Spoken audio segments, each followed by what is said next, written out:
Today we're going to talk about 2 setup hacks you can use to free up your trail hip and free up your back to allow you to rotate more freely. That's a lot of freeze.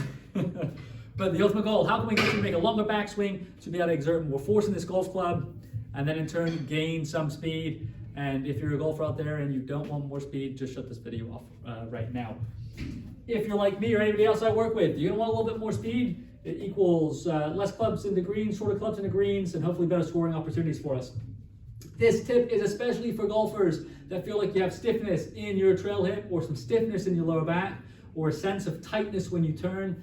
This will allow you to hopefully get a little bit more freedom in your rotation, like I said. And as we know, the longer, right, if we start here, we've got less time to put club in. We get here, more time, here, more time. The longer our hand path is, we should, the more opportunity we have to be able to put force and speed into the handle and get more swing speed.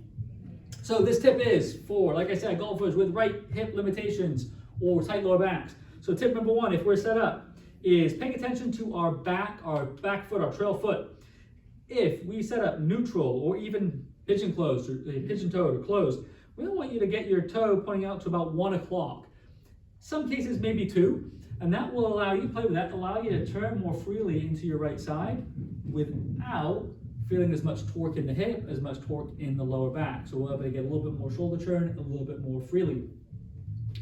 Setup tip number 2 is for my golfers that either have way too much trunk lean, okay, or have some trunk lean combined with extra arching of the low back. So you can just, like, if I touch my back muscles here, it feels like I've got cement in them.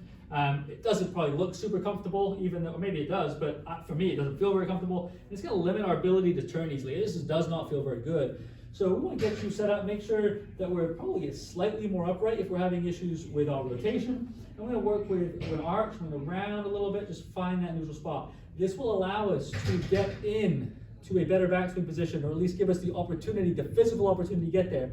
Whether we utilize it or not, that's to work on skill development and practice.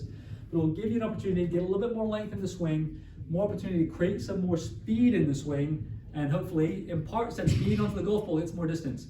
So hopefully these tips help put them to work, and let me know what you think.